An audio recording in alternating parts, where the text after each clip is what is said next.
Hey everybody, Simple Life Homesteading here. Today I'm picking grapes. There's a vineyard that is probably 45 minutes away from our home that opens up their grapes for you pick during grape season. And for $1.30 a pound, if you pick them, you get your own fresh muscadine or scooping-on grapes. For those of you that don't know what muscadine or scooping-on are, they are native to the South. South Georgia, North Florida really grows a lot of them. And they're pretty much really the only kind of grape that likes to grow in our soil. It's clay soil. But so I thought I'd take you along while I was doing it and show you what we do when we pick them. And here, I'm sorry for the glare or the shadow if you can't see, here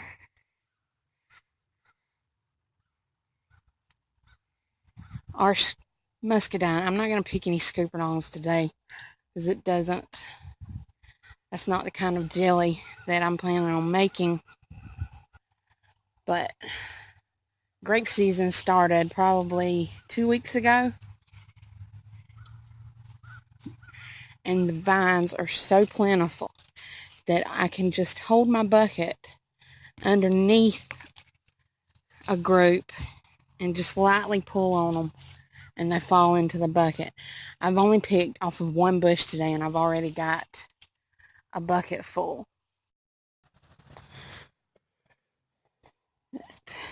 These are muscadines.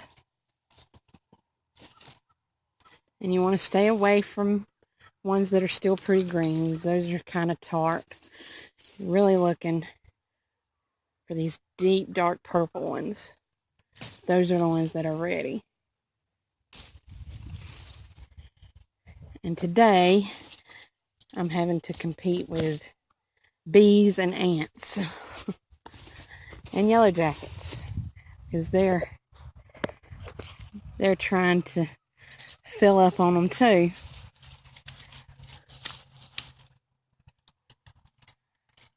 Here's a big bunch. And these are so tender that just the slightest pull on them can either pop them or you rip the skin off. But that's fine because they're going to be turned into jam or jelly anyway. The skins are going to be smashed down.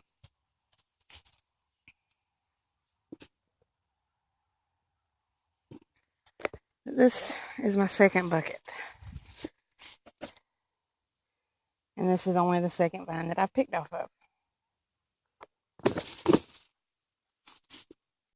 Some of these you'll have to check for holes. They have holes. Come on.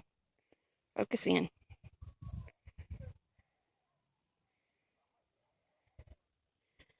They have holes in them like that. They've been eaten on. We don't want those because something's probably crawled in and laid eggs in it. Maybe not, maybe so, but we still don't want those. So we just toss those away. Some have markings on them, almost like scabs, like they've split and then healed. That's no problem. They're still good. So we're going to keep those. Just look at some of these. I mean, some of these are just massive, massive grapes.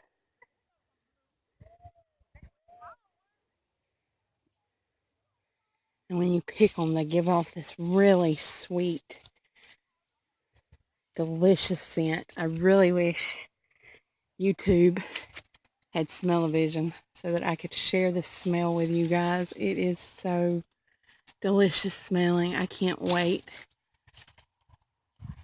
for the jelly to start making.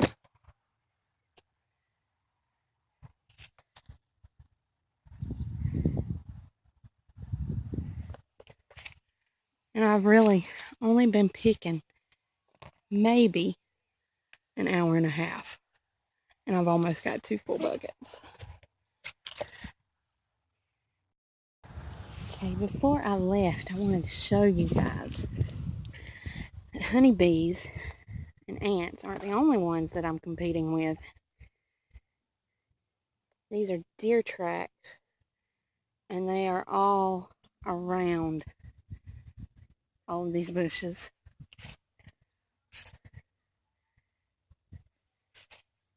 So even with all these tracks, there is still a lot of grapes on these vines.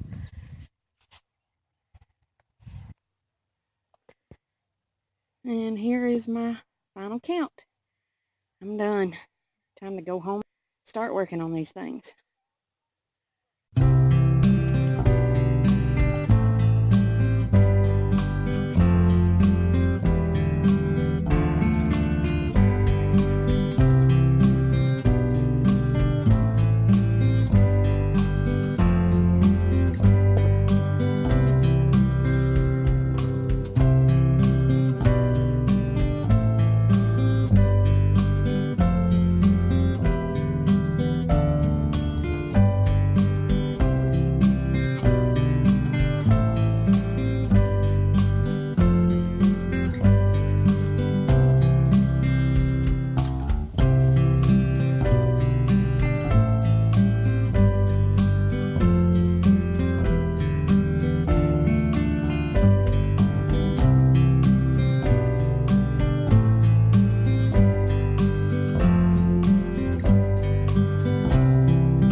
Okay guys, I've made it back home and getting ready to start cooking the grapes down. I apologize for my messy kitchen. I've had to grocery shop before I started this too, so I still have some stuff to put up. To get them ready to start cooking down, you have to squash the grapes. You can do this by hand. You can do this with an emulsion blender. I've seen some that do it with a food processor. I am going to do this by hand because there were some that made it into the bucket with the stem still on it. So I've got to check as I squash. And I'm wearing gloves because these are highly acidic grapes. And after a certain period of time of doing it with just bare hands, your fingers start to burn. So I do recommend using gloves if you're doing this by hand. And all I'm doing, some are a little easier than others. Some of the really ripe ones doesn't take very much.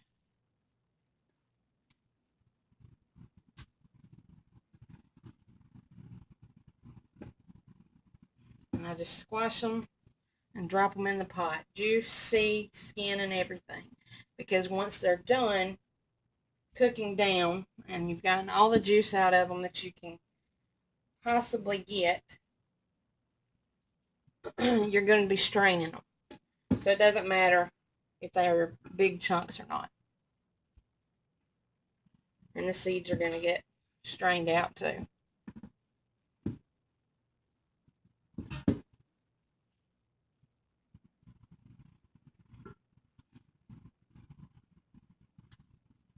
These have been washed already. I washed them and left them in the colander to drain for a few seconds, minutes while I was doing something else. And if my phone falls, I apologize. I could not find my tripod for my big camera.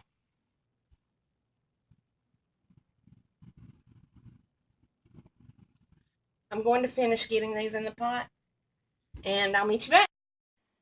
Okay, so I've already finished getting grapes ready.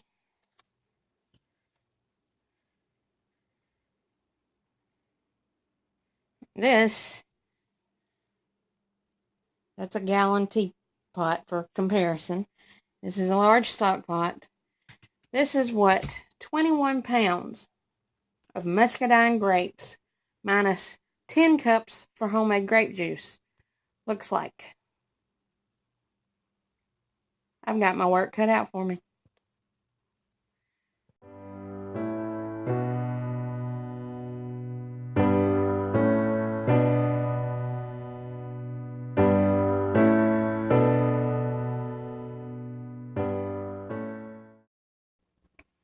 Alright, I'm going to try to do this one-handed.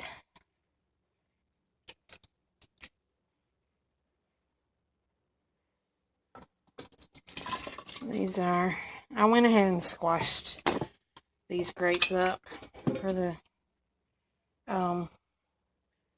juice, the grape juice, because I really want the flavor of the grapes to permeate the water.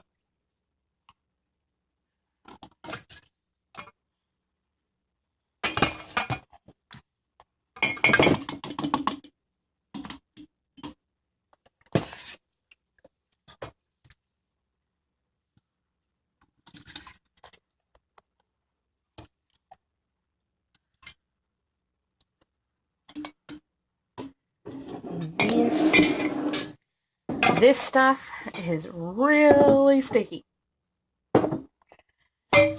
These are really sweet grapes.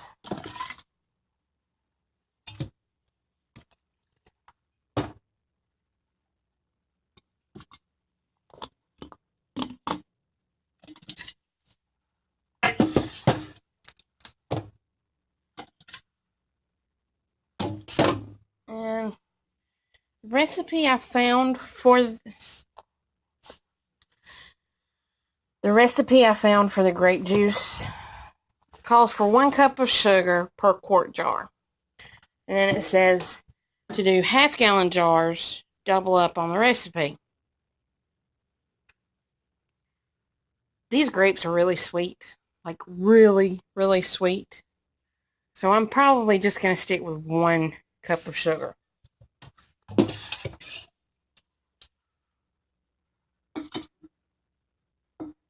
Just because I don't want it too sweet, and I'd rather it be not sweet enough than too sweet and nobody can drink it.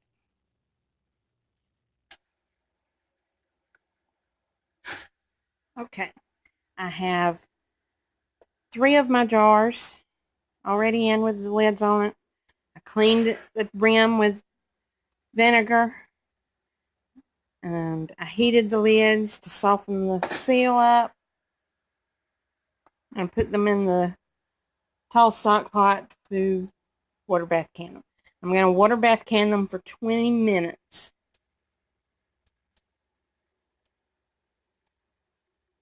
And after that, they should be done. And once they have sat and sealed and cooled down, you can put them on the shelf, and you do not open them until at least 2 months to give the grapes time enough to meld with the water.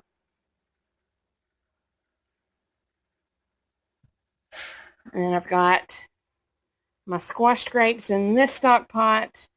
I've got them on, you can't see it because my vent hood light is not working, but I have it on the lowest setting possible to prevent it from burning until at least enough juice cooks out that they won't burn or scorch. Because if they scorch 1 second, that taste will get into the jelly, and we don't want that. So this is going to be the most time-consuming part of the project, is letting these cook down really slow.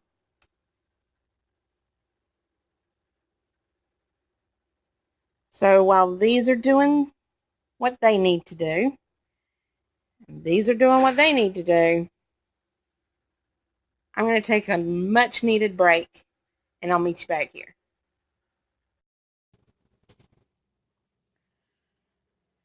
Okay, so last night was really late by the time I got done, so I didn't do a follow-up recording. So this is the next day, and this is what I have. I wound up with 5 half-gallon jars of homemade grape juice.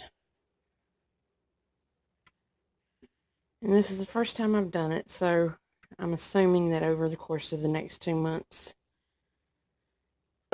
that sugar will dissolve that's in the bottom. Hopefully it will. Because it says, the recipe says that you're not supposed to mess, or you're not supposed to open the jars for at least 2 months. So we'll see. This is all that's left of the rest of the grapes. And I probably could have kept squeezing for more, but I don't have any more room left in my jug that's going in the freezer. And my hands were killing me, so I stopped. And if you have a juicer, then I'd highly suggest that. I don't have access to one, so I had to resort to just squeezing everything through the cheesecloth. And it looks really, really gross, but these are the skins and the pulp and the seeds that are left. And 21 pounds made this much juice, minus what I used, the 10 cups of grapes that I put in there. So this is going in the freezer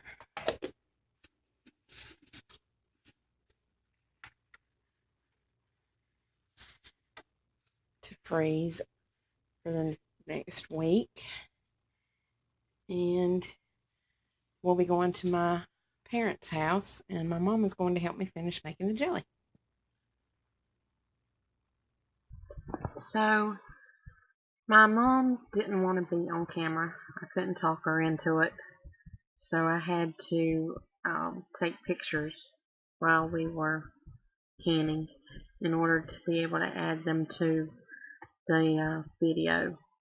So I'm just going to do a voice narration for the pictures that I took while we were doing the jelly making. First off, this is a messy business. So no amount of trying to not make a mess could have helped us. We still got it everywhere. Just FYI, the more you try to not make a mess, I think the more mess winds up being made. But anyway, we started out by letting the juice thaw out from being in the freezer overnight, and we measured out for the recipe once it had thawed into the pot. It takes 7 cups of juice to 5 cups of sugar to 1.5 packets of Sure-Gel pectin. We went with the traditional recipe for this because we just weren't sure how the honey would have tasted had we added honey, and we didn't want to waste the juice with something we hadn't tried before. So that was the recipe we decided to go with.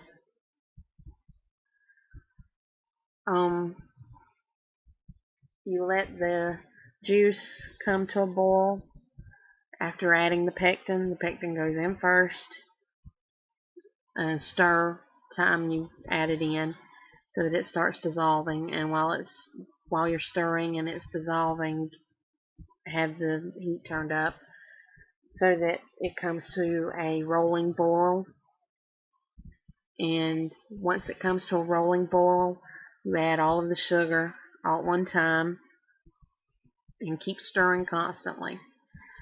And once the mixture comes back up to a rolling boil, you time it for 1 minute.